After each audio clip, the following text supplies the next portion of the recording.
الرحيم ويوم يعض الظالم على يديه يقول يا ليتني اتخذت مع الرسول سبيلا يا ويلتى ليتني لم اتخذ فلانا خليلا لقد أضلني عن الذكر بعد إذ جاءني وكان الشيطان للإنسان خذولا صدق اللہ العظیم۔ آج جو ہے 19واں پارہ مکمل پڑھا گیا ہے۔ اللہ تبارک و تعالی نے 19ویں پارے کی اس آیت کے اندر ایک اہم واقعے کی طرف اشارہ کیا ہے۔ واقعہ یوں ہوا کہ مکہ کے اندر دو دوست رہا کرتے تھے، ایک کا نام تھا عقبہ ابن ابی معیط اور دوسرے کا نام تھا ابی بن خلف، اور یہ دونوں کے دونوں اللہ کے منکر تھے، اللہ کا انکار کرنے والے تھے، حضور صلی اللہ علیہ وسلم کی رسالت کا انکار کرنے والے تھے۔ ان میں سے عقبہ ابن ابی معیط جو تھا اس کا ایک معمول تھا، جب وہ کہیں سفر پہ سے آتا، تجارت کے سفر پہ سے، تو مکہ میں آنے کے بعد وہ دعوت کرتا تھا، جو بھی مکہ کے معزز لوگ ہوتے تھے ان کو بلاتا تھا، باوجود اس کے کہ حضور کا انکار کرتا، حضور کی نبوت کا انکار کرتا، اللہ کا منکر، لیکن پھر بھی یہ حضور کو دعوت دیتا تھا، کیونکہ مکہ کے جتنے بھی معزز لوگ تھے ان کو بلاتا تھا دعوت میں۔ تو ایک مرتبہ ایسا ہی ہوا، یہ سفر میں سے آیا اور آنے کے بعد اس نے لوگوں کی دعوت دی اور آپ کی بھی دعوت کی۔ جب اللہ کے نبی علیہ السلام اس کے گھر پر پہنچے اور مکہ کے لوگ جو بھی تھے وہ بھی پہنچے، تو آپ نے فرمایا کہ میں نے تیری دعوت کو قبول کر لیا، لیکن میں کھانا اس وقت کھاؤں گا جب تو میری دعوت کو قبول کرے گا۔ کہا کہ تمہاری دعوت کیا ہے؟ کہ میری دعوت یہ ہے کہ اللہ کو ایک مان، اس کے ساتھ کسی کو شریک نہ کر، اور مجھے اللہ کا رسول مان۔ اس نے کہا کہ ٹھیک ہے، میں اس بات کو مان لیتا ہوں۔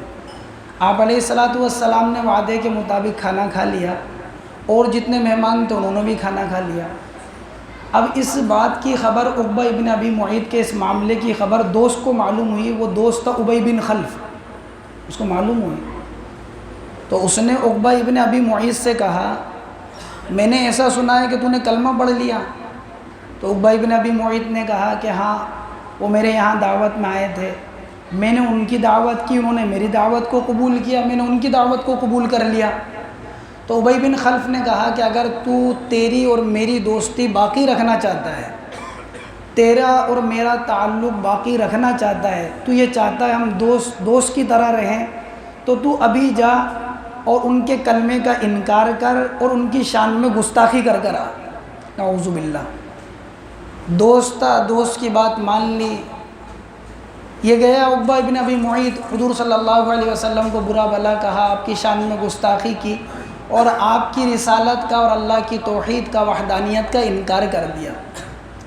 ہوا یہ کہ اللہ کا کرنا، جب بدر کا موقع ہوا تو دونوں کے دونوں جہنم واصل ہو گئے۔ اللہ تبارک و تعالی نے دنیا کے اندر تو یہ معاملہ کیا ان کے ساتھ، اس آیت میں اللہ تعالیٰ آخرت کا تذکرہ کر رہے ہیں کہ دنیا تو برباد ہو ہی گئی ان کی، اب آخرت کا تذکرہ کر رہے ہیں۔ آخرت کا تذکرہ کیا؟ وَيَوْمَ يَعْضُ الظَّالِمُ عَلَى يَدَيْهِ يَقُولُ يَا لَيْتَنِي اتَّخَذْتُ مَعَ الرَّسُولِ سَبِيلًا۔ اس دن ظالم اپنے ہاتھ کو چبائے گا۔ کون ظالم؟ عقبہ ابن ابی معیط اپنے ہاتھ کو چبائے گا۔ ہر ظالم اس کے اندر شامل ہے، جیسے عقبہ ابن ابی معیط ہے، ایسے ہر ظالم اس کے اندر شامل ہے کہ اپنے ہاتھ کو چبائے گا اور کیا کہے گا؟ یقول یا لیتنی اتخذت مع الرسول سبیلا، کاش میں رسول کے ساتھ ہی ہو جاتا، یعنی جو ایمان لے کر آ گیا تھا اس پر ہی باقی رہ جاتا۔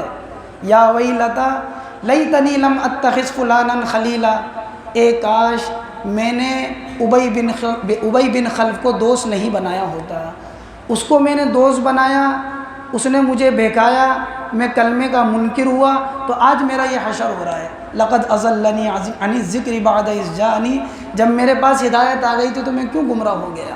اللہ تعالیٰ اس کا تذکرہ کرتے ہیں۔ ساری انسانیت کو یہ پیغام ہے کہ آدمی اپنے ہم نشین کو، اپنے دوست کو پہچانے، وہ اس کا دوست اس کو بھلائی کی طرف لے کر جاتا ہے یا برائی کی طرف لے کر جاتا ہے۔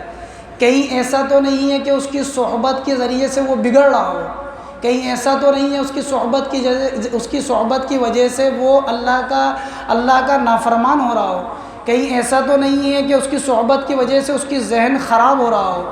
آدمی اپنے ہم نشین کو صحیح اختیار کرے، اچھوں کو اختیار کرے گا اچھی ذہنیت بنے گی، بروں کو اختیار کرے گا بری ذہنیت بنے گی۔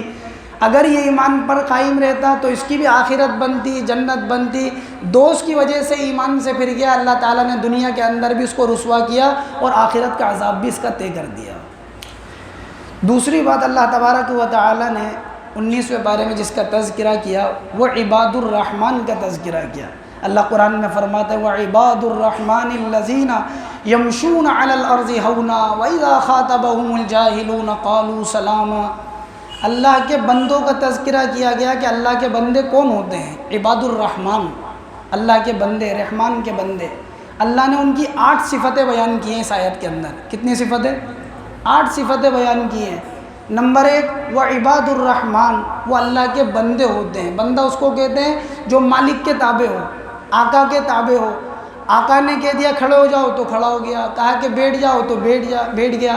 اللہ نے کہہ دیا کہ حلال کو اختیار کرو تو فوراً اختیار کیا، حرام سے بچو تو بچا، ناجائز سے بچو تو بچا، کہ جس چیز کا جس وقت میں حکم دے دیا بس وہ کام کر دیا، اس کو کہتے ہیں عباد۔ اللہ تعالیٰ کہتے ہیں وَعِبَادُ الرحمن، رحمان کے بندے وہ ہیں۔ یمشون علی الارض ہونا، زمین میں جب چلتے ہیں تو عاجزی کے ساتھ چلتے ہیں، اکڑ کر نہیں چلتے، تکبر میں نہیں چلتے، ایڑی مار کر نہیں چلتے، بلکہ عاجزی کے ساتھ چلتے ہیں۔ عاجزی سے مراد یہ نہیں کہ بناوٹی چلتے ہیں، دکھلاوے کے لیے چلتے ہیں۔ حضرت عمر رضی اللہ عنہ جا رہے تھے، ایک آدمی کو دیکھا کہ ایسے چل رہا، بالکل ایسے گردن جھکا کے اور بالکل دھیرے چل رہا۔ حضرت عمر رضی اللہ عنہ نے اس سے پوچھا بھائی تو بیمار ہے کیا؟ وہ کہنے لگا نہیں بیمار نہیں ہوں۔ تو حضرت عمر نے ایک درے کی دیا اس کے سڑا کر، یوں کہا کہ پھر کیسے چل رہا ہے یہ بیماروں کی طرح۔ یہ مطلب نہیں ہے کہ بھائی آدمی بناوٹی چلے، یعنی ایسا خوف ہے ان کے دل میں اللہ کا کہ اللہ کے خوف کی وجہ سے وہ عاجزی کے ساتھ چلتے ہیں۔ یمشون علی الارض ہونا، زمین میں کیسے چلتے ہیں؟ عاجزی، یہ دوسری صفت ہے۔ وَإِذَا خَاطَبَهُمُ الْجَاهِلُونَ قَالُوا سَلَامًا، یہ تیسری صفت ہے۔ جب ان سے جاہل لوگ مخاطب ہوتے ہیں تو کہتے ہیں سلامتی کی بات، یعنی کوئی جاہل ان سے الجھتا ہے، ضد بحث کرتا ہے، ان سے مغز ماری کرتا ہے تو پھر اس سے کیا کہتے ہیں؟ وہ سلامتی کی بات کرتے ہیں۔ وَإِذَا خَاطَبَهُمُ الْجَاهِلُونَ قَالُوا سَلَامًا، جب جاہل ان سے مخاطب ہوتے ہیں تو سلامت، یہ تیسری صفت ہے۔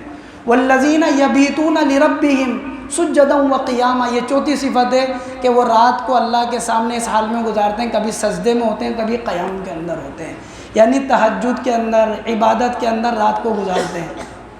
4 آدمی ایسے گزرے ہیں، 2 صحابہ میں سے ہیں، 2 تابعین میں سے ہیں، جنہوں نے 1 رکعت میں پورا قرآن مکمل کیا ہے۔ کتنی رکعت میں؟ 1 رکعت کے اندر پورا قرآن۔ حضرت عثمان رضی اللہ عنہ، حضرت تمیم داری رضی اللہ عنہ، یہ 2 صحابہ ہیں۔ 2 تابعین کے اندر سے ہیں، حضرت امام ابو حنیفہ رحمہ اللہ اور سعید ابن جبیر رحمہ اللہ، یہ 2 تابعین میں جنہوں نے ایک رکعت کے اندر پورے قرآن کو مکمل کیا ہے۔ اللہ انہی کی صفت، ایسے ہی لوگوں کی صفت بیان کرتے ہیں۔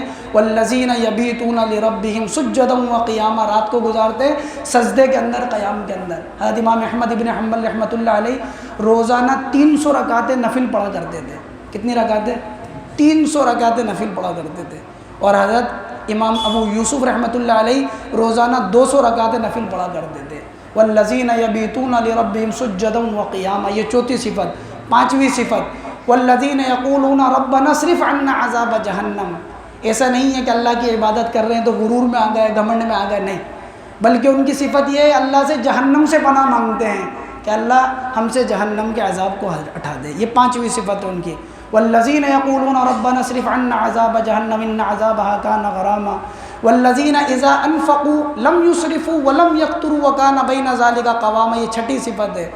جب وہ مال کو خرچ کرتے ہیں تو نہ تو حد سے زیادہ تجاوز کرتے ہیں کہ سارا ہی خرچ کر دیا، نہ حد سے زیادہ کمی بخل سے کام لیتے ہیں، بلکہ درمیانہ چلتے ہیں، میانہ روی اختیار کرتے ہیں، نہ سارا ہی خرچ کر دیتے ہیں، نہ سارے ہی کے اندر بخل کرتے ہیں۔ والذین یقولون ربنا اصرف عنا عذاب جہنم ان عذابها کان غراما والذین اذا انفقوا لم یسرفوا ولم یقتروا وکان بین ذلک قواما والذین لا يدعون مع اللہ الہا آخر، یہ 7ویں صفت کہ وہ ایسے لوگ ہیں جو اللہ کے ساتھ کسی کو شریک نہیں کرتے ہیں، اللہ کو ایک مانتے ہیں، اس کی وحدانیت کا اقرار کرتے ہیں، اس کی عبادت کے اندر، اس کی صفات میں، اس کی ذات میں کسی کو شریک نہیں کرتے۔ وَلَا يَقْتُلُونَ النَّفْسَ الَّتِي حَرَّمَ اللَّهُ إِلَّا بِالْحَقِّ، 8ویں صفت یہ ہے کہ کسی کو ناحق قتل نہیں کرتے۔ فرمایا جو ایسا کرے گا، یعنی ان جیسے کام کرے گا، یعنی ناحق قتل کرے گا، وَمَن يَفْعَلْ ذَلِكَ يَلْقَ أَثَامًا، اس نے بڑی سزا کا کام کیا۔ یعنی یہ 8 صفت والے ان کو کہا عباد الرحمن، یہ اللہ کے وہ بندے ہیں جو اللہ کے رحمان کے بندے ہیں، عاجزی کے ساتھ دنیا کے اندر چلتے ہیں، اللہ تبارک و تعالیٰ کی عبادتوں کو کرتے ہیں، اللہ کے دیے ہوئے مال کے اندر سے خرچ کرتے ہیں، کسی کو ناحق قتل نہیں کرتے۔ جس طرح یہ صفات بتائی ہیں قرآن کریم میں، یہ صفات آدمی کے اندر موجود ہونا چاہیے۔ صفات سے آدمی متصف ہوتا ہے، اپنے اندر ان صفات کو لانے کی کوشش کرو، اس کی محنت کرے۔ اللہ تعالیٰ عمل کی توفیق نصیب کرے۔